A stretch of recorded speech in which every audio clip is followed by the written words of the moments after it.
case. In the election of 1920, Warren Harding ran for president on two basic platforms. One was that he was going to cut the top income tax from 95% down to 25%, 91% down to 25%. And the second was that he was going to privatize government functions and he was going to stop regulating businesses. His slogan, his presidential slogan was more business in government, less government in business. He was right up front about it. And he won. And he did it in 1921. Now, what happens when you drop that top tax rate from 95% or 91% down to 25%?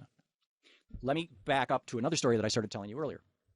1976. I was having a very good year. I got my American Express card. In 1976, or maybe it was 1977, pretty sure it was 76, Terry and I, my partner and I, our CPA, would get together with him every 3 months, and he sat us down and he said, "You guys are taking too much money out of this company." I'm like, "What are you talking about? I just bought a brand new Volvo." It's like, we're having a good time here. And he's like, "No," he said, "You're starting, at that point in time, the top income tax rate was, this was just after LBJ had tightened up the top, so the top income tax was 74%.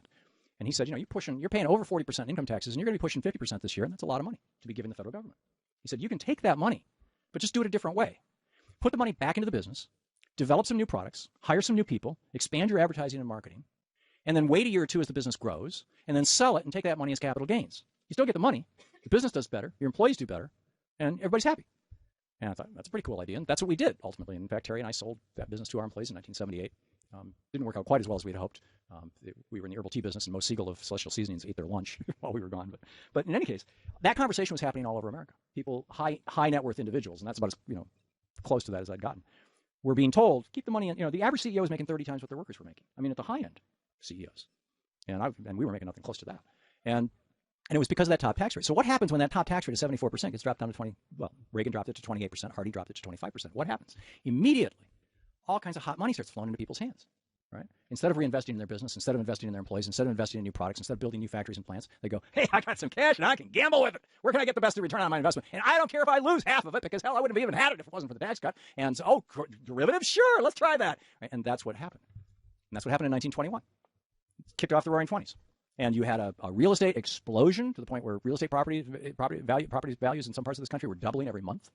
And you had a stock market explosion where the stock market went from, as I recall, around 60 to around 360. Just a huge explosion in the stock market. And that bubble burst in 1929. And so, it took us 3 years of pain to figure out, so that's what happened. The banksters robbed us blind. And maybe that regulation was a good thing. And when FDR raised that top tax rate back up to 91%, pretty much nobody protested because people got it. This is actually a good thing.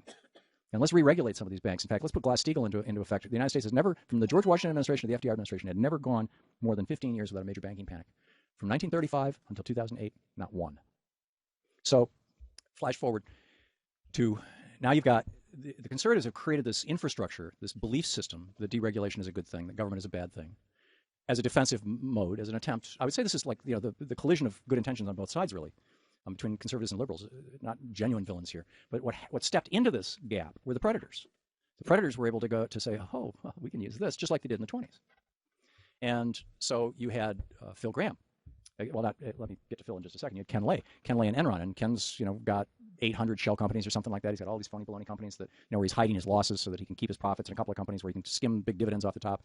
And Ken wanted to be able to speculate in energy derivatives, which was illegal at that time. It was regulated by the federal government. You could do commodity trades, but only in real commodities. And you had to be real counterparties and stuff. It was to protect so that farmers and bakers basically could work things out, so that oil companies and airlines could have some price stability. That's why we had a commodities market. Ken Lay wanted with Enron. He wanted to play in this market, so he started lobbying Wendy Graham, Phil's wife, who was the head of the Federal Commodity Futures Regulation Agency. I'm forgetting the name of it. And she deregulated energy and said, "Fine, have fun, Enron." And a couple months later, she left that job and joined the board of Enron. Well, this wasn't quite enough for Ken Lay. Now he could play with this stuff, but he had the banks on his back, and he wanted to be able to own a bank. And and not just a bank. At that point in time, in 1997, there was a law that said that a gambling bank like Merrill Lynch, a commercial investment bank, could not issue checkbooks. And a checkbook bank, like a basic Wells Fargo, could not gamble with your money. You had to choose. You had to either be a commercial bank or a gambling or an investment bank, but you couldn't have both. But Ken Lay wanted to be able to move his money around and hide it wherever he wanted and then gamble with it at the same time. And so Phil Gramm introduces in 1999 and 2000 two pieces of legislation, Gramm-Leach-Bliley, which ends Glass-Steagall, which says, basically anybody, even Ken Lay, can buy a bank, and banks can gamble with their investors' money. And the Commodity Futures Modernization Act, which said that you can bet on things through unregulated markets. It doesn't have to go through the Chicago Board of Trade, where we make sure that there's actually pork bellies that are being traded, and there's actually people who are going to take possession of them because they run restaurants where they sell bacon, that kind of thing. You can just make things up and trade them. And so what happened after these two pieces of legislation, first of all, Ken Lay was in heaven, and we can speculate about where he is now. But it used to be that let's say you were bakers and I'm a farmer, a wheat farmer, and I'd make a bet, when am I going to sell you the wheat, like that. We'd work this out. But there had to be an actual time and an actual deal. And I'm going to wrap this up in about 5 minutes. I know it's getting kind of warm in here. And we could buy insurance on that bet, but that was pretty much it. And companies like AIG specialized in selling insurance on those bets. But once the commodities were deregulated, you could bet on anything, as long as there was some underlying product that had value from which that bet derived some semblance of value. That's the word derivative. So you could bet on our wheat deal, or say we had $1 million wheat deal. We could put a $10 million insurance policy on it, and then we put a $100 million bet on that, whether that's going to go bad. Back on each side we could bet. And then we could bet $1 billion on the $100 million, and we could bet $10 billion on the, and we just keep going, making bets on bets on bets. And the easiest thing to do this with was mortgages, because you can't see them. With pork bellies, you can, hey, they're there physically. Oh, there's grain in that silo, But with mortgages, nobody knows. It's all magic money in the banksters' balance sheets. Nobody knows. So what happened was that, and here's some numbers, and this is why I'm telling you that the crash of 2008, we're still in the middle of, and until we fix some of these structural things that I've been talking about tonight, we're just on the edge of tipping over again. And I know the Obama administration right now, or I believe that the Obama administration is doing the exact same thing that the Bush administration did, which is not, evil politics or anything. It's just totally predictable, which is try not to have this happen while we're in office, right?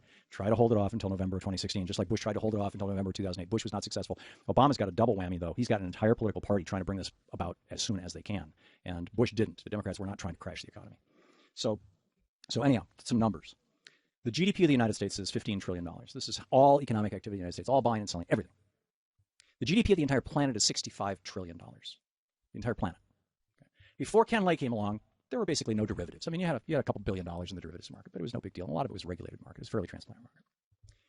In the 8 years from 2000, when this got legalized, until 2008, when it fell apart, the market in derivatives, in bets on bets on bets on bets on bets, went from zero to, according to the Bank of International Settlements, $800 trillion. The GDP of the whole planet is $65 trillion. This is total funny money. And every time one of these banksters makes a $100 trillion bet, they skim $1 billion in salary off the top. And so this is an economy that's built on nothing. Now, according to various articles I've seen in the Financial Times, that dropped down to around $500 trillion during the crash, but it's back up around $700 trillion now. So we've got a series of fundamentals that we need to be addressing. This door that was opened by the deregulation and the attempts by conservatives to push back against the Ralph Naders of the world has been stepped into by predators like Ken Lay and banksters on Wall Street, and we need to do something about it. Elizabeth Warren is probably the most articulate spokesperson for that. Bernie Sanders.